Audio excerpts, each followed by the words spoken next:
welcome to my YouTube channel. So in this particular video I will start to the new chapter for class 12th students. It is a second chapter of physical education and मैं आज Hindi medium में पढ़ाने वाली हूँ और Hindi medium वाले students की है ये वीडियो। और चैप्टर नंबर सेकंड है जिसका हमारा टाइटल है खेल तथा पोषण, और इसके आपको इसमें वीडियो में बहुत ही इजी नोट्स मिलेंगे एंड एक्सप्लेनेशन भी बहुत ही इजी रहेगी। तो चलिए स्टार्ट कर लेते हैं वीडियो को।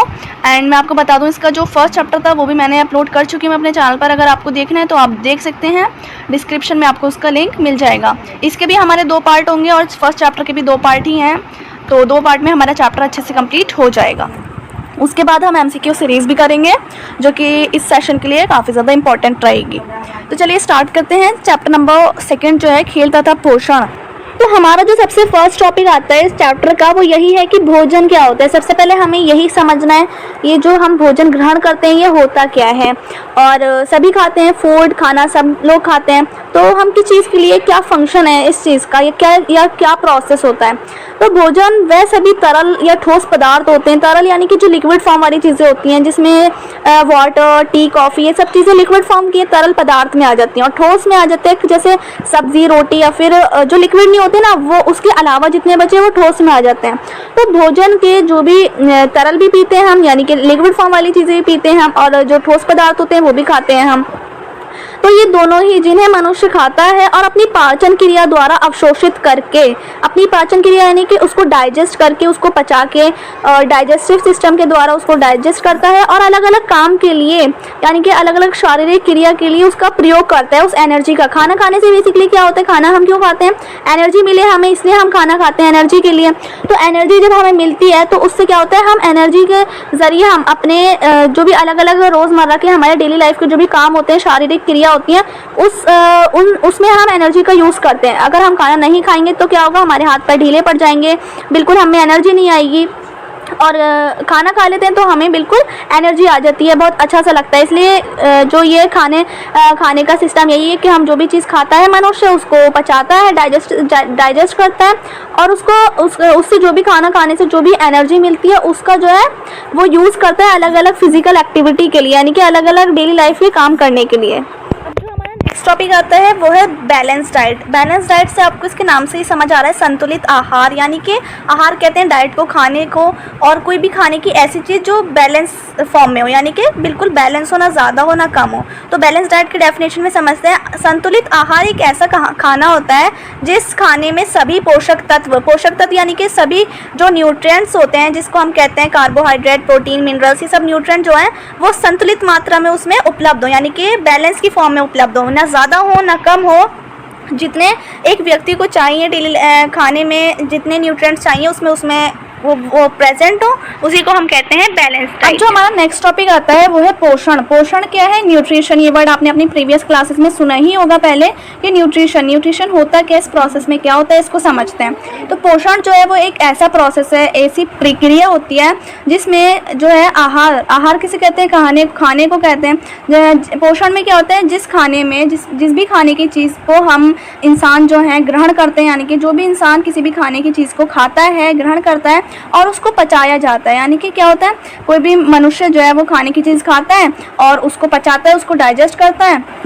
और इस प्रोसेस में क्या होता है, जो भी भोजन के अंदर यानी कि खाने के अंदर जो भी पौष्टिक पदार्थ होते हैं, यानी कि जो भी इंपॉर्टेंट चीज़ें होती हैं जो हमें चाहिए होती हैं खाने के अंदर एनर्जी आने के लिए, एनर्जी मेंटेन रहे हमारी बॉडी में, इसलिए जो भी हमें पौष्टिक पदार्थ चाहिए होते हैं वो जो पौष्टिक पदार्थ होते हैं, यानी जो भी शरीर के विकास, पौष्टिक पदार्थ कहते हैं हम जो भी शरीर के विकास के लिए, शरीर के जैसे कोई बेबी होता है वो धीरे धीरे बड़ा होता है, उसकी ग्रोथ होती है, शरीर की ग्रोथ के लिए और स्वास्थ्य के लिए और रोग के संबंध में, यानी कि हमें पौष्टिक पदार्थ इसलिए चाहिए होते हैं ताकि हमारे शरीर का विकास होता रहे, ग्रोथ होती रहे, शरीर का जो है बॉडी डेवलपमेंट में रहे और हम रोगों से दूर रहें, किसी भी तरह की प्रॉब्लम से, बीमारी से दूर रहें और स्वस्थ रहें, ठीक है, यानी कि हेल्थी रहें। इसलिए पौष्टिक पदार्थ जो है वो बहुत ज़्यादा इंपॉर्टेंट रोल निभाते हैं हमारे खाने के अंदर। तो ये जो पौष्टिक पदार्थ होते हैं जिनसे हम मनुष्य स्वस्थ रहता है और विकास होता है जिनसे, तो उसके संबंध में, रोग के संबंध में जो भी पौष्टिक तत्व होते हैं, जो भी पोषक तत्व होते हैं,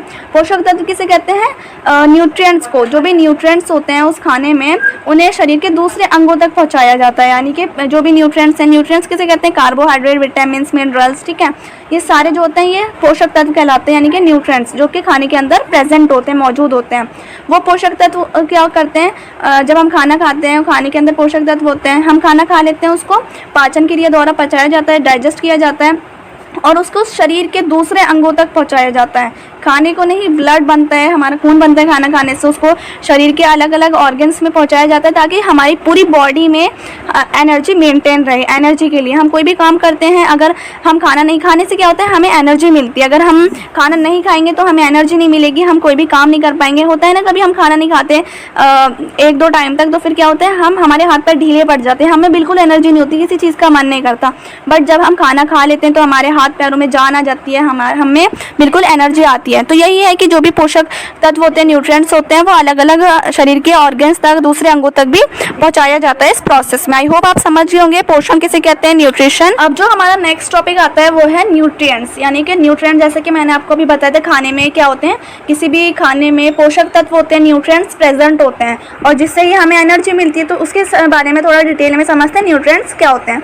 तो जो पोषक तत्व हैं वो भोजन का एक महत्वपूर्ण घटक होता है। महत्वपूर्ण घटक यानी कि बहुत ज़्यादा इंपॉर्टेंट रोल होता है पोषक तत्व का खाने के अंदर। क्यों होता है, क्योंकि खाना जो होता है ना, खाना इससे ही बना रहता है। खाने के द्वारा जब हमें एनर्जी मिलती है ना खाना खाने के बाद, तो इनके ही द्वारा एनर्जी मिलती है। पोषक तत्व उसमें प्रेजेंट होते हैं, जैसे आपको एक इमेज में दिख रहा होगा, कार्बोहाइड्रेट होते हैं, विटामिन होते हैं, मिनरल होते हैं, प्रोटीन होते हैं, ठीक है, और लिक्विड वाली चीज़ों में भी न्यूट्रिएंट्स होते हैं। तो ये जो भी न्यूट्रिएंट्स होते हैं खाने के अंदर, ये इसलिए ही इम्पोर्टेंट, बहुत ज़्यादा हम कह सकते हैं महत्वपूर्ण घटक है, क्योंकि इसके ही द्वारा हमें एनर्जी मिलती है, जिससे व्यक्ति के जीवित रहने और वृद्धि के लिए उपयोग करता है। यानी कि न्यूट्रिएंट्स अगर खाने में नहीं होंगे तो हमारा विकास भी नहीं हो पाएगा, हमारी ग्रोथ भी रुक जाएगी। और खाने के अंदर न्यूट्रिएंट्स होते हैं, हर खाने के अंदर होते हैं ये न्यूट्रिएंट्स, पोषक तत्व। तो इससे क्या होता है, इससे जब हम खाना खाते हैं हमें न्यूट्रिएंट्स मिलते हैं और उससे क्या होता है, कोई भी व्यक्ति है, कोई भी इंसान है, उसको जीवित रहने के लिए वो ये न्यूट्रिएंट्स बहुत इंपॉर्टेंट रोल निभाते हैं और उसके शरीर के विकास के लिए भी इम्पोर्टेंट रोल निभाते हैं। अब जो पोषक तत्व होते हैं वो 2 प्रकार के होते हैं, एक होते हैं सूक्ष्म पोषक तत्व और एक होते हैं वृहत पोषक तत्व। वृहत और सूक्ष्म इसका हिंदी में नाम है, अगर हम इंग्लिश में बात करें तो माइक्रो न्यूट्रिएंट्स और मैक्रो न्यूट्रिएंट्स होते हैं ये दोनों। अब इन दोनों को ही हम थोड़ा डिटेल में जान लेते हैं कि ये क्या होते हैं। तो सबसे पहले जानते हैं वृहत पोषक तत्व के बारे में, जिसको हम इंग्लिश में कहते हैं मैक्रो न्यूट्रिएंट्स। तो ये क्या होते हैं, फिर इसके बाद हम माइक्रो न्यूट्रिएंट्स के बारे में जानेंगे। तो वृहत पोषक तत्व जो होते हैं वो ऐसे पोषक तत्व होते हैं, ऐसे न्यूट्रिएंट्स होते हैं जो हमारे खाने में अधिक मात्रा में होते हैं। यानी कि खाने में जो है सबसे ज़्यादा इनकी ही क्वांटिटी मैक्सिमम होती है। यानी कि अगर हम कोई भी खाना ले लें तो सबसे ज़्यादा जो खाने में हमें न्यूट्रिएंट्स मिलेंगे वो मैक्रो न्यूट्रिएंट्स मिलेंगे। मैक्रो न्यूट्रिएंट्स में आ जाता है, जैसे आपको इमेज में दिख रहा होगा, कार्बोहाइड्रेट, प्रोटीन, फैट, ये तीनों ही चीज़ें जो है खाने में ज़्यादा मात्रा में होती हैं और इसकी हमें ज़्यादा मात्रा में ज़रूरत भी होती है एनर्जी के लिए, एनर्जी मेंटेन रखने के लिए बॉडी में।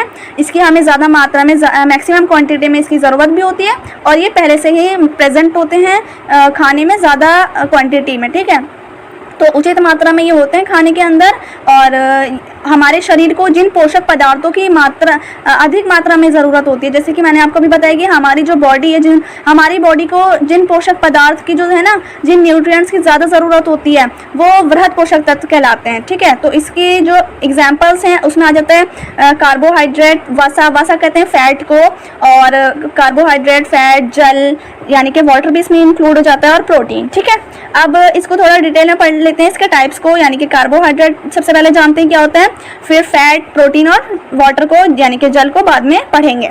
तो कार्बोहाइड्रेट में क्या आ जाता है, ये जो कार्बोहाइड्रेट है ये हमारे शरीर का बहुत महत्वपूर्ण भाग होता है, यानी कि बहुत ज़्यादा इंपॉर्टेंट रोल निभाते हैं ये हमारी बॉडी में एनर्जी लाने के लिए। तो सबसे ज़्यादा जो खाने में होते हैं ना, जिससे सबसे ज़्यादा हमें एनर्जी मिलती है वो होते हैं कार्बोहाइड्रेट।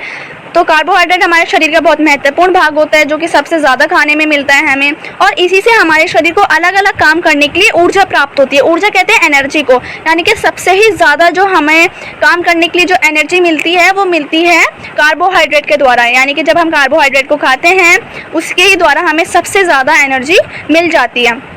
अब ये जो कार्बोहाइड्रेट होते हैं ये दो प्रकार के होते हैं, यानी कि there are two types of carbohydrate.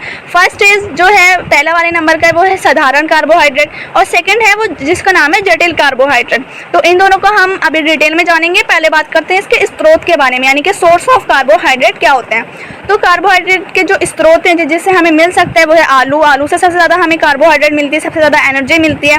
गेहूँ से मिलती है चावल, गन्ना, ग्लूकोज आदि, यानी कि आदि मतलब एक्सेट्रा, यानी कि बहुत सारे होते हैं। वैसे तो ये मैंने दो चार नाम दे रखे हैं, दो चार भोजन के, दो चार खानों के, जिनसे हमें कार्बोहाइड्रेट सबसे ज़्यादा मिलता है। वैसे तो अगर एक नंबर का MCQ में पूछा जाए कि जो सबसे ज़्यादा जो है हमारी बॉडी को ऊर्जा मिलती है वो किस चीज़ से मिलती है, यानी कि सबसे ज़्यादा जो एनर्जी मिलती है बॉडी को वो किस चीज़ के द्वारा मिलती है। तो अगर हम कार्बोहाइड्रेट को ग्रहण करते हैं अपने खाने के द्वारा कार्बोहाइड्रेट लेते हैं तो सबसे ज़्यादा हमें सबसे पहले नंबर की एनर्जी कार्बोहाइड्रेट के थ्रू ही मिलती है। और अगर द्वितीय एनर्जी की बात करें, यानी कि सेकंड नंबर की जो एनर्जी है वो मिलती है हमें वसा के द्वारा। वसा को कहते हैं फैट को। अगर हम फैट लेते हैं, फैट वाली चीज़ें, तो उससे हमें सेकंड नंबर की एनर्जी मिलती है। लेकिन फर्स्ट जो सबसे ज़्यादा मिलती है वो है कार्बोहाइड्रेट्स के थ्रू।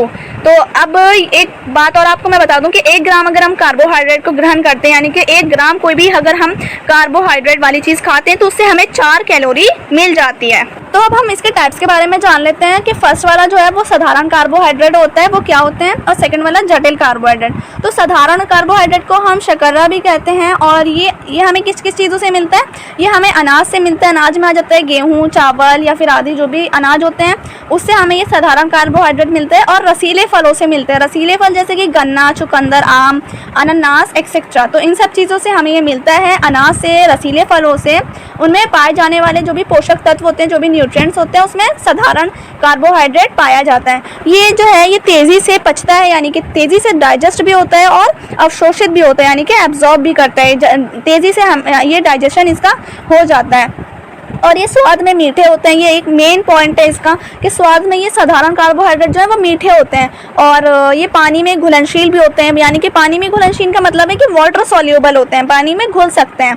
और अगर हम बात करें जटिल कार्बोहाइड्रेट की तो वो इसके अपोजिट है। जैसे कि ऊपर वाले मीठे होते थे स्वाद में, ये मीठे नहीं होते स्वाद में, ये बिल्कुल भी स्वाद में मीठे नहीं होते, और ये पानी में घुलनशील नहीं होते, यानी कि वाटर सॉल्यूबल बिल्कुल नहीं होते। इनमें क्या है, स्टार्च, यानी कि स्टार्च, ग्लूकोज और सेलुलोज जो है वो प्रमुख होते हैं जटिल कार्बोहाइड्रेट में, जो कि आलू से, शकरकंदी, गाजर, मक्का, गेहूं, चावल, इन सभी में मुख्य रूप से पाया जाता है जटिल कार्बोहाइड्रेट। ये धीरे धीरे पचता है और धीरे ही अवशोषित भी होता है, यानी कि जो साधारण कार्बोहाइड्रेट था वो जल्दी से हमें डाइजेस्ट कर रहा था, लेकिन जो जटिल कार्बोहाइड्रेट वाली चीज़ें होती हैं वो ज़्यादा जल्दी से डाइजेस्ट नहीं होती, धीरे धीरे डाइजेस्ट होती हैं। अब हम बात करते हैं अपना सेकंड वाला एग्जाम्पल, जो था हमारा वसा, जिसको हम फैट कहते हैं, यानी कि मैक्रोन्यूट्रिएंट्स का जो सेकंड एग्जाम्पल था वो था कार्बोहाइड्रेट के बाद वसा, यानी कि फैट। तो उसके बारे में थोड़ा जान लेते हैं वो क्या होते हैं।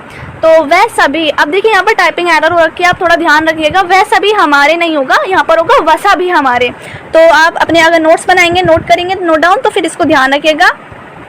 वसा भी हमारे शरीर को और हमारे भोजन का एक महत्वपूर्ण भाग होता है, यानी कि जो फैट है वो भी एक हमारे भोजन का बहुत ज़्यादा इंपॉर्टेंट रोल निभाता है, क्योंकि इससे क्या होता है, वसा से हमें सबसे ज़्यादा ऊर्जा मिलती है, सबसे ज़्यादा एनर्जी मिलती है। लेकिन ये बात याद रखिएगा, इससे हमें द्वितीय ऊर्जा सबसे ज़्यादा प्राप्त होती है। सबसे पहली तो कार्बोहाइड्रेट से मिलती है, लेकिन कार्बोहाइड्रेट के बाद जिसका नंबर आता है वो है फैट, वसा से। तो इसके द्वारा हमें जो है सेकेंड नंबर की ऊर्जा सबसे ज़्यादा मिलती है। वसा हमारे शरीर को सुंदर भी बनाता है और आकर्षक बनाता है, यानी कि अगर हम फैट वाली चीज़ें खाते हैं तो हमारा शरीर जो है सुंदर दिखेगा और आकर्षक भी बनता है। और वसा के स्रोत में आ जाते हैं जैसे पनीर, मूंगफली, सरसों, आइसक्रीम आदि और भी चीज़ें आती हैं, ये सारी हमारी वसा के स्रोत में आ जाती हैं। और अगर हम 1 ग्राम वसा यानी कि 1 ग्राम फैट लेते हैं तो उससे हमें 9 कैलोरी मिलती है। ठीक है, अब हम बात कर लेते हैं वसा के क्या क्या कार्य होते हैं, फंक्शंस क्या है फैट के। तो फंक्शंस ऑफ फैट में यहाँ पर कुछ पॉइंट दे रखे हैं, इसको देखिए। ये क्या करता है, वसा जो है अगर हम फैट वाली चीज़ें खाते हैं तो उससे क्या होता है, हमारे कोमल अंगों को सुरक्षा प्रदान करता है, यानी कि जो हमारे कोमल अंग होते हैं, सेंसिटिव जो ऑर्गन्स होते हैं, उसको सुरक्षा मिलती है, वो सुरक्षा प्रोवाइड करता है ये वसा। हार्मोन्स जो है, यानी कि जो हमारे हार्मोन्स है उसके उत्पादन में सहायक होता है, हार्मोन्स की ग्रोथ में अच्छा काम करता है वसा। और त्वचा को खुरदुरा, खुरदुरा कहते हैं रफ, यानी कि रफ होने से बचाता है। हमारी त्वचा जो है, हमारी जो स्किन है वो अच्छी रह पाती है, रफ होने से उसको बचाता है। शरीर की सुंदरता को भी बढ़ाता है। अगर हम फैट लेते हैं तो हमारी शरीर की सुंदरता भी बढ़ती है। और शरीर के तापमान को नियमित रखता है, यानी कि हमारे शरीर में ज़्यादा हीट जो है हम हीट से बचाता है, यानी कि तापमान को सही नियमित रूप से रखता है वसा। अब हम बात करते हैं थर्ड, जो कि हमारा प्रोटीन। प्रोटीन क्या होता है? प्रोटीन भी हमारे भोजन और हमारे शरीर का बहुत महत्वपूर्ण भाग होता है, क्योंकि जो सारे ही न्यूट्रिएंट्स होते हैं ना वो सभी इंपॉर्टेंट होते हैं हमारे लिए, सबकी हमें ज़रूरत होती है। तो प्रोटीन भी हमारा महत्वपूर्ण भाग ही होता है भोजन का। प्रोटीन हमारे शरीर के निर्माण में हमारी मदद करता है, यानी कि शरीर के ग्रोथ होने में, शरीर के डेवलपमेंट में हमारी बहुत ज़्यादा मदद करता है। प्रोटीन लेने से हमारी शरीर की, हमारी बॉडी की ग्रोथ होती है और हमारी मांसपेशियों को मजबूत बनाता है ये, ठीक है, और नई कोशिकाओं का निर्माण भी करता है। प्रोटीन लेने से हमें हमारी मांसपेशियां भी अच्छी होती हैं, हमारी मसल्स भी सही रहती हैं, मजबूत बनती हैं और हमारी नई कोशिकाओं का भी ये प्रोटीन निर्माण करता है। इसलिए क्या करते हैं, इसलिए जो बढ़ती उम्र के बच्चे होते हैं ना उनको ज़्यादा से ज़्यादा प्रोटीन देते हैं, और खिलाड़ी जो कि प्लेयर्स होते हैं उनको भी इसकी बहुत ज़्यादा ज़रूरत होती है बढ़ती उम्र के बच्चों के ग्रोथ के लिए, और खिलाड़ियों का अच्छा प्रदर्शन करने के लिए प्रोटीन उनको दिया जाता है। अब हम बात करते हैं प्रोटीन के कार्य, यानी कि क्या क्या फंक्शंस होते हैं प्रोटीन के। तो रक्त में हीमोग्लोबिन का निर्माण करता है। हीमोग्लोबिन क्या होता है? रक्त कहते हैं हम ब्लड को, ब्लड के अंदर हीमोग्लोबिन प्रेजेंट होता है और उसी का ये प्रोटीन निर्माण करता है। मांसपेशियों, नाखूनों, त्वचा, बालों और आंतरिक अंगों का निर्माण करता है, यानी कि इन सभी चीज़ों का ये निर्माण करता है। नए सेल्स का भी निर्माण करता है और टूटे सेल्स की मरम्मत करता है, यानी कि कभी हमारी चोट लग जाती है तो उसकी मरम्मत भी हमारी प्रोटीन खाने से होती है। और एंटीबॉडीज़ भी जो है उसको भी उत्पन्न करता है। तो ये सारे कार्य हैं, फंक्शंस हैं प्रोटीन के। अब हम इसके स्रोत की बात करें तो हमें मिल जाता है प्रोटीन दूध से, सोयाबीन से, दालों से और बादाम, इन सब चीज़ों से हमें प्रोटीन मिल जाता है। और अगर हम 1 ग्राम प्रोटीन खाते हैं तो उससे हमें 4 कैलोरी एनर्जी मिल जाती है। अब हम बात करते हैं नेक्स्ट है हमारा जल, यानी कि वाटर के क्या क्या फंक्शंस है, क्या काम होता है, क्योंकि ये भी हमारा ऐसा पोषक तत्व है ना, ऐसा न्यूट्रिएंट है जो कि मैक्रो में आ जाता है, यानी कि वृहद पोषक तत्व में आ जाता है। तो जो वाटर होता है हमारे शरीर की विभिन्न आंतरिक क्रियाएं जो हैं वह तरल माध्यम में होती हैं, यानी कि हमारी जो भी ज़्यादातर बॉडी में जो भी काम होते हैं ना वो लिक्विड फॉर्म में होते हैं, और इसलिए जल को वृहद पोषक तत्वों की श्रेणी में रखा गया, क्योंकि ये भी लिक्विड है वाटर, इसलिए। और हमारे जो शरीर में, हमारी बॉडी में जो काम होते हैं, ज़्यादातर काम अंदर वो तरल माध्यम में ही होते हैं, इसलिए इसको इस श्रेणी में रखा गया है और इसे जो है आवश्यक पोषक तत्व माना जाता है। अब फंक्शंस की बात करें तो जल के क्या क्या काम होते हैं उसको देखते हैं। रक्त यानी कि खून का जो 90% भाग है वो जल से ही मिलकर बनता है। पोषक तत्व को कोशिकाओं तक ले जाने में सहायक होता है ये जल, यानी कि वाटर के ज़रिए ही हमारी जो है पोषक तत्व जो है उसको कोशिकाओं तक ले जाने में सहायक भी होता है और शरीर के तापमान को नियंत्रण में रखता है और गंदे पदार्थों को शरीर से निकालने में महत्वपूर्ण भी होता है। अब हम बात करते हैं अपना नेक्स्ट जो टाइप था वो था हमारा सूक्ष्म पोषक तत्व, जिसको हम माइक्रो न्यूट्रिएंट्स कहते हैं। अब माइक्रो का मतलब भी आपको समझ आ रहा होगा, माइक्रो कहते हैं हम कम को। तो जो इससे पहले हमने पढ़े थे वृहद पोषक तत्व, उसकी हमारे शरीर को वृहद पोषक तत्व की ज़्यादा मात्रा में आवश्यकता होती है, ज़्यादा मात्रा में हमारी बॉडी को वो चाहिए होते हैं, कार्बोहाइड्रेट, फैट वगैरह। लेकिन जो सूक्ष्म पोषक तत्व होते हैं वो ऐसे न्यूट्रिएंट्स हैं, ऐसे पोषक तत्व हैं जिनकी जो है हमारे शरीर को कम मात्रा में आवश्यकता होती है, ये हमें कम चाहिए होते हैं और वही कहलाते हैं हमारे सूक्ष्म पोषक तत्व यानी कि माइक्रो न्यूट्रिएंट, जिसमें आ जाते हैं हमारे दो, एक विटामिन और एक खनिज। तो खनिज यानी कि मिनरल्स, और मिनरल्स में क्या क्या जाते हैं, calcium, sodium, iron, iodine, potassium, magnesium और फास्फोरस। ये सब आपने क्लास 10th में पढ़ा ही होगा साइंस में, ये क्या क्या हमारे मिनरल्स होते हैं, खनिज। और सेकंड है विटामिन, जो इसका एग्जांपल है माइक्रोन्यूट्रिएंट्स का विटामिन। तो विटामिन भी दो प्रकार के होते हैं, एक जल में घुलनशील यानी कि जो वाटर सॉल्युबल होते हैं, और सेकंड है वसा में जो घुलनशील होते हैं यानी कि फैट सॉल्युबल। तो इन सबको हम डिटेल में पढ़ेंगे विटामिन को, क्योंकि विटामिन जो है वो बहुत इंपॉर्टेंट क्वेश्चन है जो एग्जाम में पूछा जाता है। सारे विटामिन के बारे में जानेंगे, उससे पहले हम खनिज के बारे में जानेंगे। तो ये जो खनिज है वो होता क्या है, खनिज यानी कि मिनरल्स हमारे कुल शरीर का जो भार होता है, भार कहते हैं हम बॉडी वेट को, हमारे शरीर का जो बॉडी वेट होता है ना वो लगभग 4% खनिज तत्वों से ही मिलकर बनता है, यानी कि 4% उसमें खनिज इंक्लूड हो जाते हैं हमारे बॉडी वेट में।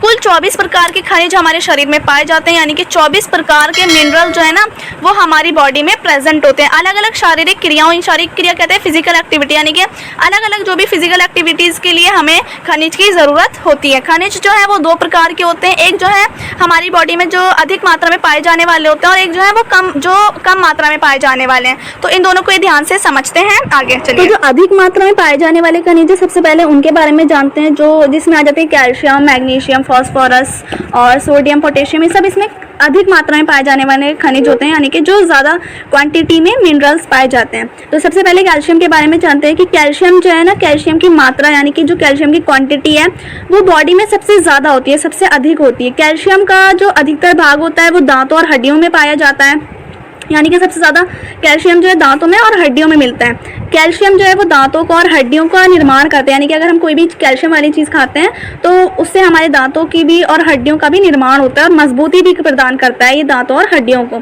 शरीर में लगभग 50% यानी कि 50% हम कह सकते हैं कैल्शियम ही होता है हमारे शरीर में। और इसके स्रोत यानी कि जो कैल्शियम किस किस चीज़ में पाया जाता है, सोर्सेज है इसके दूध, दही, हरी सब्जियाँ, अंडा और मांस, इन सब चीज़ों में कैल्शियम मिल जाता है। अब हम बात कर लेते हैं मैग्नीशियम की। तो मैग्नीशियम में क्या होता है, ये कोशिकाओं का रखरखाव करता है मैग्नीशियम, यानी कि अगर हम मैग्नीशियम वाली कोई भी स्रोत जो भी होते हैं मैग्नीशियम के वो सब खाते हैं तो हमारी ये कोशिकाओं का रखरखाव करते हैं, यानी कि कोशिका मतलब जो कोशिका कहते हैं बेसिकली सेल को, तो सेल का निर्माण करते हैं, क्या सेल का रखरखाव रखता है और कोशिका की टूट फूट में भी मरम्मत करते हैं, यानी कि जो भी अगर हमारे जो सेल्स पाए जाते हैं बॉडी में, उन सेल में अगर कोई भी मरम्मत मतलब कोई भी उसमें प्रॉब्लम आ गई है या फिर वो टूट गए हैं सेल, तो उसकी मरम्मत में ये बहुत ज़्यादा रखरखाव करता है, उसको जल्द से जल्द ठीक भी करता है। इसके स्रोत में आ जाते हैं साबुत अनाज, ब्राउन राइस और मीट, और भी चीज़ें आती हैं, आपको दिख रहा होगा इमेज में, वो सारी चीज़ें मैग्नीशियम के स्रोत में आ जाती हैं। अब बात कर लेते हैं फास्फोरस की। तो फास्फोरस जो है वो दांत और हड्डियों के निर्माण में सहायक होता है, यानी कि अगर हम फास्फोरस लेते हैं तो हमारे दांत और हड्डियों का निर्माण हो सकता है अच्छी तरीके से, जैसे कि कैल्शियम से हो रहा था। कैल्शियम से ज़्यादा में होता है, मतलब कैल्शियम बेसिकली इस चीज़ के लिए ही है, फास्फोरस से भी होता है। और ये फास्फोरस जो है मांसपेशियों यानी कि जो हमारी मसल्स है उसकी क्रियाओं को समाने बनाए रखता है। इसके स्रोत में मछली, दूध, अंडा आ जाता है, और वैसे तो बहुत सारे स्रोत होते हैं, मैंने यहाँ पर 2-4 दे रखे हैं, इमेज में भी आप देख सकते हैं। अब बात करते हैं सोडियम की। तो सोडियम जो है वो एक ऐसा तत्व होता है जो मानव यानी कि इंसान के शरीर के लिए बहुत ज़रूरी होता है। सोडियम हमारे शरीर में पानी की कमी को भी पूरा करता है, और साथ साथ शरीर के जो भी अंग होते हैं, शरीर के जो भी ऑर्गन्स होते हैं उससे दिमाग तक सूचनाओं का आदान प्रदान करता है, यानी कि जो भी दूसरे अंग हैं उनसे सूचनाओं का जो भी मैसेज है वो पहुंचाता है, हमारी दूसरे अंगों से कहाँ पर पहुंचाता है, हमारे दिमाग तक सूचनाओं को पहुंचाता है, और इस चीज़ में ये मदद करता है। मांसपेशियों को सही से काम करने में भी ये बहुत ज़्यादा अहम भूमिका निभाता है सोडियम, यानी कि जो हमारी मांसपेशियाँ हैं वो सही से काम कर सके, उसमें भी बहुत महत्वपूर्ण रोल निभाता है, महत्वपूर्ण भूमिका निभाता है। और शरीर में सोडियम जो है वो उसकी कमी पूरा करने के लिए नमक प्रमुख स्रोत है, यानी कि इसके स्रोत में सबसे प्रमुख जो है वो नमक ही है। नमक खाने से हमारे सोडियम की कमी पूरी हो सकती है। और पोटेशियम की बात करें तो ये अन्य खनिज की तरह ही पोटेशियम भी हमारे शरीर के लिए बहुत ज़्यादा आवश्यक तत्व है। और जब भी इसकी कमी हमारे शरीर में होती है तो हम रोगों की चपेट में आने लगते हैं इसकी कमी से, यानी कि अगर हमारे शरीर में पोटेशियम की कमी होगी या किसी भी चीज़ की कमी से, तो हमारे शरीर में रोग आने लगते हैं, यानी कि बीमारियां पैदा होने लगती हैं। हम इसकी कमी आसानी से अपने खान पान की मदद से शरीर में पूरी कर सकते हैं। अगर पोटेशियम की कमी है तो हम इसे आसानी से ही चीज़ों को खा के पूरी कर सकते हैं। पानी की मदद से शरीर में पूरे कर सकते हैं, यानी कि कितना बेसिक है, पान की मदद से, पान लिखा है, यानी कि पान की मदद से भी इसकी कमी पूरी हो जाती है। पोटेशियम के प्राकृतिक और अच्छे स्रोत जो हैं उनमें आ जाता है केले, बादाम और मूंगफली, संतरा, अंगूर, हरे पत्तेदार सब्जियां, यानी कि ये सारी बेसिकली ऐसी चीज़ें जो घर में हमें मिल जाती हैं। तो इन्हीं सब चीज़ों को खा के हम पोटेशियम की कमी को दूर कर सकते हैं। अब आते हैं नेक्स्ट स्लाइड पर, जो कि हमारी अब कम मात्रा में पाए जाने वाले जो मिनरल्स होते हैं, जो भी खनिज जो कम मात्रा में पाए जाते हैं, उनमें आ जाता है लोहा और आयोडीन, ये सब आ जाते हैं। तो लोहा जो है वो इसकी कमी से एनीमिया हो जाता है, यानी कि अगर लोहे की कमी होगी तो हमें एनीमिया हो जाएगा। एनीमिया जब होता है तो समझ लीजिए लोहे की कमी हुई है, यानी कि आयरन की। शरीर में मौजूद संपूर्ण लोहे का लगभग 75% अंश हीमोग्लोबिन में पाया जाता है, यानी कि हमारे शरीर में जितना भी लोहा होता है उसका 75% अंश जो है वो हीमोग्लोबिन में, यानी कि रेड ब्लड जो सेल्स होते हैं, ब्लड के जो सेल्स होते हैं रेड ब्लड सेल, उसके अंदर पाया जाता है। और कुछ अंश जो है 75% के अलावा जो बाकी बचा वो लीवर, किडनी और ब्लड प्लाज्मा में होता है। इसके स्रोतों में आ जाता है मीट, अंडे, केले, पत्तेदार सब्जी और सूखा मेवा, ये सब इसके स्रोत में आ जाता है। इसको खा के हम आयरन की कमी को, लोहे की कमी को पूरा कर सकते हैं। अब बात करते हैं तांबा। अब जो तांबा है ना, तांबे में क्या होता है, शारीरिक और मानसिक एक्टिविटी के लिए ज़रूरी होता है, यानी कि जो भी हमारे बॉडी की फिजिकल एक्टिविटीज़ हैं और मेंटली एक्टिविटीज़ हैं उसके लिए बहुत ज़्यादा ज़रूरी हो जाता है तांबा।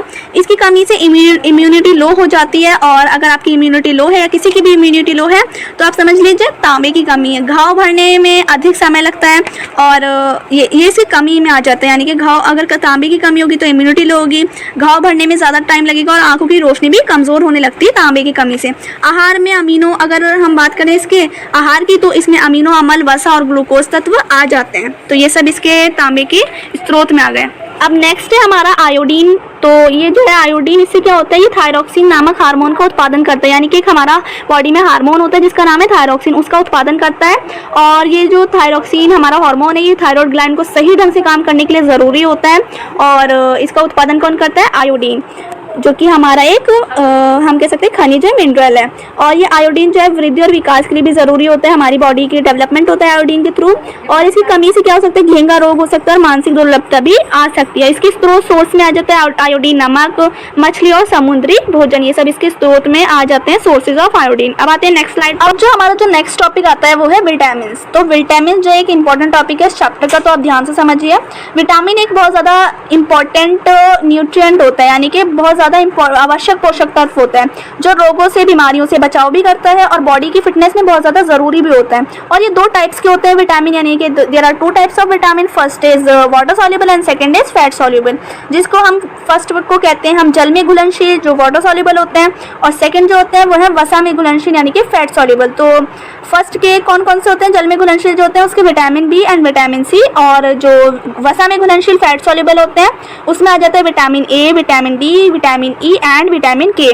तो इन सभी को हम थोड़ा डिटेल में जानते हैं क्योंकि ये इंपॉर्टेंट टॉपिक है। पहले बात करते हैं जो वसा में घुलनशील विटामिन यानी कि जो फैट सॉल्युबल है, उसमें सबसे पहले आता है विटामिन ए के बारे में जानते हैं। तो जो विटामिन ए है वो सामान्य शारीरिक विकास के लिए ज़रूरी होता है, यानी कि हमारे फिजिकल ग्रोथ के लिए, फिजिकल डेवलपमेंट के लिए ज़रूरी होता है। आंखों और त्वचा को स्वस्थ रखने के लिए भी ज़रूरी होता है विटामिन ए, यानी कि हमारी जो स्किन है उसको स्वस्थ रखने में और आंखों को स्वस्थ रखने के लिए ज़रूरी होता है। अगर इसकी विटामिन ए की कमी हो जाए तो उससे हमारे नाइट ब्लाइंडनेस हो सकता है, ठीक है, नाइट ब्लाइंडनेस की रोग हो सकता है, और त्वचा जो है वो खुश्क और सूखी भी हो जाती है अगर विटामिन ए की कमी हो जाए। और इसी कमी को कौन कौन से स्रोत पूरा करते हैं, तो इसके सोर्स में आ जाते हैं गाजर, पीली मक्का, हरे पत्तेदार सब्जी और दूध इसके स्रोत में आ जाते हैं।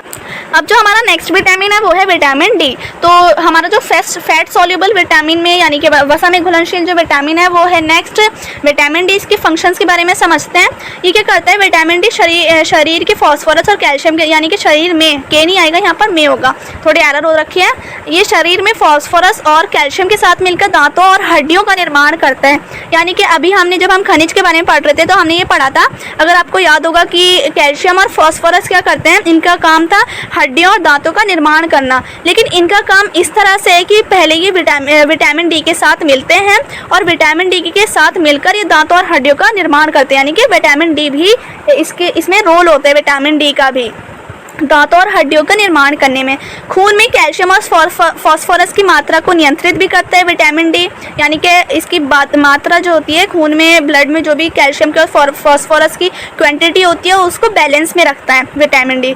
और विटामिन डी से क्या होता है, ये शारीरिक वृद्धि के लिए, यानी कि हमारी फिजिकल ग्रोथ के लिए, डेवलपमेंट के लिए भी ज़रूरी होता है। और अगर हमारे शरीर में विटामिन डी की कमी हो जाए तो रिकेट की बीमारी हो सकती है और ऑस्टियोपोरोसिस भी हो सकता है, ठीक है। और ये इसके रोग हैं। और इसके स्रोत हमें कहाँ से मिल जाते हैं, इसके सोर्स में आ जाता है जो मेन सोर्सेज है वो है अंडे का पीला भाग, उससे हमें विटामिन डी मिलता है। मछली का तेल से मिलता है विटामिन डी, जो है दूध और मक्खन से मिलता है। और इसके अलावा मुख्य स्रोत जो है वो धूप सेकना होता है, यानी कि जो सूरज की किरणें होती है ना, उससे हमें विटामिन डी मिलता है। अब नेक्स्ट पढ़ते हैं विटामिन ई, इसके फंक्शंस को देखते हैं। तो इसके फंक्शन में आ जाता है सबसे पहले ये त्वचा को स्वस्थ रखता है, यानी कि हमारी स्किन को हेल्थी रखता है और प्रजनन शक्ति को भी शुद्ध करता है। और इसकी कमी हो जाए तो मांसपेशियों का पतन होने लगता है, यानी कि मांसपेशियाँ खराब होने लगती हैं। और विटामिन ई की कमी से खून में भी कमी हो जाती है। अगर हमारे खून में कमी है तो समझ ले विटामिन ई की ज़रूरत है। इससे क्या होता है, उनमें रक्तताल्पा या फिर एनीमिया नाम की बीमारी हो जाती है। इसके स्रोत हमें आ जाता है वेजिटेबल ऑयल, सूखे मेवे, बीज और हरे पत्तेदार सब्जियां, ये सब विटामिन ई की कमी पूरी कर देती हैं। अब नेक्स्ट विटामिन है विटामिन के। इसमें क्या होता है, इसके फंक्शन में ये पाचन क्रिया के लिए अत्यंत आवश्यक होता है। पाचन क्रिया यानी कि डाइजेस्टिव सिस्टम जो होता है हमारा, खाना जब हम खाते हैं तो वो पचता है, तो वही जो डाइजेशन है उसके लिए बहुत ज़्यादा ज़रूरी होता है, इंपॉर्टेंट रोल निभाता है। आंतों के जो भी बैक्टीरिया होते हैं उसका निर्माण करता है, और खून का जो थक्का होता है यानी कि खून के थक्के को जमाने में सहायक होते हैं। अगर हमारी बॉडी में खून का थक्का ना जमे तो हमें प्रॉब्लम्स क्रिएट होने लगती हैं, इसलिए खून का थक्का जमना बहुत ज़रूरी होता है बॉडी में, और ये उसको जमाने में सहायक होता है। इसके स्रोत सोर्स में आ जाते हैं टमाटर, सोयाबीन, पालक, गेहूँ, अंडा और फूल गोभी। ये सारे इसके सोर्सेज में आ जाते हैं। ये खाने से विटामिन के की कमी दूर हो जाती है। अब बात करते हैं विटामिन बी की, यानी कि अभी तक हमने ये जाना है कि जो वसा में घुलनशील विटामिन थे, फैट सॉल्युबल विटामिन, जिसमें vitamin A, vitamin D, vitamin E and vitamin के आता है, उन सभी के बारे में हम जान चुके हैं। आप जानते हैं जो वाटर सॉल्युबल विटामिन होते हैं उसमें आते हैं सिर्फ vitamin B and vitamin C, लेकिन विटामिन बी जो है वो काफ़ी ज़्यादा उसका कॉम्प्लेक्स ग्रुप होता है। यानी कि विटामिन बी में विटामिन B1 आता है, B2 आता है, B3 आता है, B5, B6, B7, B9 और B12, ये सारे ही विटामिन इसमें विटामिन बी में आ जाता है। और विटामिन सी जो होता है वो सिर्फ एक अकेला होता है। तो इन सभी के बारे में जानते हैं। तो सबसे पहले आप यहाँ पर ये देखें, जो विटामिन बी है ना, उसके जो भी विटामिन B1, B2, B3 सभी लिखे हुए हैं, और सबके यहाँ पर सबसे पहले हम डिजीज़ जान लेते हैं, यानी कि इन सबसे क्या क्या रोग होते हैं, क्या क्या डिजीज़ होती हैं, बीमारियाँ। तो बात करें विटामिन B1 की, तो इससे जो है वृद्धि रुक जाती है, यानी कि जो ग्रोथ है उसमें रुकावट आ जाती है, भूख और वजन का घट जाता है, तांत्रिक का विकास हो जाता है, बैरी नाम की बीमारी हो जाती है, थकान हो जाती है, और पेट की खराबी वगैरह इसमें हो जाती है। इतनी सारी जो डिजीज़ हैं वो विटामिन B1 में होती हैं। सब में 5-6 लिखी हुई है, बट आपको 2-3 याद रखनी है, हो जाएगा आपका काम, एग्जाम में पूछ लेते हैं, MCQ में भी आ सकता है। विटामिन B2 की बात करें तो इसमें भी वृद्धि रुक जाती है, और धुंधली दृष्टि का होना और जीभ पर छाले का पड़ जाना, इसमें छाले पड़ जाते हैं, और असमय बुढ़ापा आना, यानी कि बुढ़ापे जब ओल्ड एज का टाइम होता है ना, उससे पहले ही अपनी जवानी में बुढ़ापा आ जाता है, ऐसे लक्षण हो जाते हैं विटामिन B2 में। और प्रकाश ना सह पाना, यानी कि अगर रोशनी पड़ जाए तो वो आँख में काफ़ी पेन होने लगे, तो ये सारी बीमारी विटामिन B2 में होती हैं। B3 की बात करें तो इसमें जीभ का चिकनापन होता है, त्वचा पर फोड़े फुंसी ये सब हो जाते हैं, और पाचन क्रिया में गड़बड़ी हो जाती है, मानसिक विकारों का भी होना, यानी कि मानसिक दुर्बलता आ जाती है, ये सब इसमें बीमारियाँ होती हैं। विटामिन B5 की बात करें तो इसमें पेशियों में लकवा हो जाता है, और पैरों में जलन होती है, और आदि, यानी कि एक्सेट्रा और भी होते हैं। विटामिन B6 की बात करें तो इसमें त्वचा का रोग हो जाता है, स्किन प्रॉब्लम हो जाती है, मानसिक यानी कि मस्तिष्क का ठीक से काम न करना, मस्तिष्क कहते हैं हमारे ब्रेन का सही से काम न करना, उसमें प्रॉब्लम्स क्रिएट हो जाना हमारे माइंड में, और शरीर का भार कम हो जाता है। विटामिन B6 में कुछ ज़्यादा ही पतले हो जाते हैं, अनीमिया नाम की बीमारी हो जाती है। विटामिन B7 में क्या होता है, लकवा की शिकायत हो जाती है, लकवा नाम की बीमारी हो जाती है, शरीर में दर्द रहता है, और बालों का गिरना और वृद्धि में कमी, ये सब चीज़ें विटामिन B7 में आती हैं। विटामिन B12 जो है उसमें क्या होता है, रुधिर की कमी हो जाती है, यानी ये एक नाम बीमारी है, ये इसकी कमी हो जाती है रुधिर की विटामिन B12 में। तो हमने डिजीज़ तो जान ली, विटामिन बी के जितने भी ग्रुप हैं उन सबके हमने रोग डिजीज़ के बारे में जान लिया। अब ये डिजीज़ कैसे ख़त्म होंगे, किन किन स्त्रोतों को, किन किन चीज़ों को खाने से डिजीज़ ख़त्म हो सकती हैं, तो उनके बारे में जानते हैं। तो इसके सोर्स में विटामिन बी का जो कॉम्प्लेक्स ग्रुप है ना, उसके स्त्रोतों में, यानी कि सारे कॉम्प्लेक्स ग्रुप में जो भी बीमारियां वो ख़त्म करने के लिए कुछ ज़्यादा, ये मतलब देखिए विटामिन B1, B2, B3, ये सिर्फ बी तो इतने ज़्यादा ग्रुप है ना पूरा, तो फिर इसलिए सोर्स ज़्यादा लिखे हुए हैं। तो टमाटर है, गेहूं का आटा, अंडे की जर्दी, इससे विटामिन बी की परेशानियां खत्म हो जाती हैं। विटामिन बी का चाहे कोई सा भी ग्रुप हो, विटामिन B1 हो, B2 हो, B7 हो, B9 हो, B12 हो, कोई सा भी हो, ये स्रोत खाने से ख़त्म हो जाते हैं। हरे पत्तियों का साग, बादाम, अखरोट, बिना पॉलिश किया चावल, पौधों के बीज, सुपारी, नारंगी, अंगूर, दूध, ताज़े सेम, ताज़े मटर, दाल, गीजर, जिगर, और वनस्पति साग सब्जी, आलू, मेवा, खमीर, मक्की, चना, नारियल, पिस्ता, ताज़े मेवे, और पत्ता गोभी, दही, पालक, बंद गोभी, मछली, अंडे की सफ़ेदी, और माल्टा, चावल की भूसी, और फलदार सब्ज़ी आदि आते हैं। यानी कि इसमें ये भी चीज़ें आती हैं, इन सभी चीज़ों को या फिर इनमें से कुछ एक आध चीज़, कोई भी चीज़ अगर आप खाते हैं तो उससे आपको विटामिन बी की कमी दूर हो सकती है। तो ये इसके स्रोतों में हमने देख लिया। अब आते हैं नेक्स्ट अपनी स्लाइड पर। जो नेक्स्ट विटामिन आता है हमारा, जो कि लास्ट है बिल्कुल, वो है विटामिन सी। और जल में जो घुलनशील विटामिन थे उसमें मैंने आपको बताया था वाटर सॉल्युबल में 2 विटामिन आते हैं, विटामिन बी और विटामिन सी। और विटामिन बी के बारे में हम सबको जान चुके हैं, विटामिन बी काफ़ी लंबा था, उसका कॉम्प्लेक्स ग्रुप था, उसके बारे में भी जान चुके हैं। अब आता है विटामिन सी, जो कि लास्ट है बिल्कुल, इसके बारे में समझते हैं। इसे प्रतिदिन लेना आवश्यक होता है, यानी कि डेली इसको लेना बहुत ज़रूरी होता है। और इससे क्या होता है, शारीरिक विकास होता है बॉडी का, यानी कि फिजिकल डेवलपमेंट होता है, और ग्रोथ भी होती है बॉडी की इससे, विटामिन सी से। और इम्यूनिटी बढ़ती है इससे, सहनशीलता को भी बढ़ाता है विटामिन सी, यानी कि अगर हमारे स्किन पर कोई चोट लगे, कोई घाव हो गया, तो उससे जो भी हमें तकलीफ़ होती है वो हम सहन कर सकते हैं, यानी कि हमें हमारे अंदर सहन करने की क्षमता को बढ़ा देता है। और इसकी कमी से क्या होता है, स्कर्वी नाम की एक रोग होता है, वो हो जाती है स्कर्वी बीमारी, विटामिन सी की अगर कमी हो जाए तो। और इसकी कमी को दूर करने के लिए क्या खाया जाता है, इसके सोर्सेज यानी कि स्रोत में आ जाते हैं खट्टे फल, आंवला, टमाटर, नींबू, अनाज, हरी सब्जी, यानी कि ज़्यादातर खट्टी खट्टी चीज़ें इसमें आ जाती हैं। नींबू, अनाज, हरी सब्जी, ये सब इसमें इसके स्रोत में आ जाता है। अब हमारी जो ये पार्ट 1 था वो कंप्लीट हो चुका है। काफ़ी लंबी वीडियो हो गई है, लेकिन मैंने काफ़ी डिटेल में भी आपको अच्छे से समझाया, एक पॉइंट क्लियर करा है। और जो पार्ट 2 होगा वो हमारा लास्ट ही होगा और वो ज़्यादा लंबा नहीं होगा, और 2 पार्ट में हमारा चैप्टर भी कंप्लीट हो जाएगा। And thank you for watching the video guys, और let me know in the comment section if you have questions और क्लेरिफिकेशंस। और अगर आपको कोई डाउट होगा तो आप कमेंट सेक्शन में आके अपना डाउट क्लियर कर सकते हैं। और if you like the video then please share it and don't forget to subscribe my channel. Thanks for watching.